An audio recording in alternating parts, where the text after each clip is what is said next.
Hello everyone, স্ক্রিনে যে পটটির ছবি তোমরা দেখতে পাচ্ছ, আজকে আমি সেই পটটি পেন্সিল স্কেচের সাহায্যে কীভাবে করতে হয় তা আমি করে দেখাবো।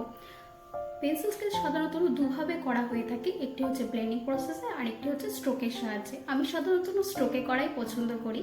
স্ট্রোক অনেকভাবে হয়ে থাকে, সেটি নিয়ে নয় অন্য একটি ভিডিওতে আলোচনা করব। তাহলে শুরু করা যাক আজকের পেন্টিং। তোমরা দেখো আমি আগেই লাইন ড্রয়িংটা করে রেখেছি, এবার আমি স্ট্রোক দেব। যেহেতু আমি আমার স্টুডেন্টদের জন্য এই ছবিটি করছিলাম, সেই হিসেবে সহজভাবে বোঝানোর জন্য আমি প্রথমে পুরো ফ্ল্যাট কালারে স্ট্রোক দিয়ে নিয়েছি। আর হ্যাঁ, যেই জায়গায় বেশি লাইট পড়েছে সেই জায়গাগুলোকে ফাঁকা রেখেছি, তোমরাও ফাঁকা রাখার চেষ্টা করো।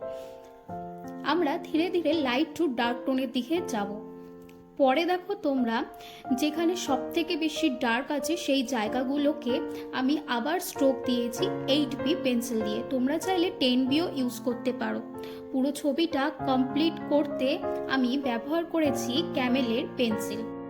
সবশেষে ভিডিওটি কেমন হয়েছে জানিও।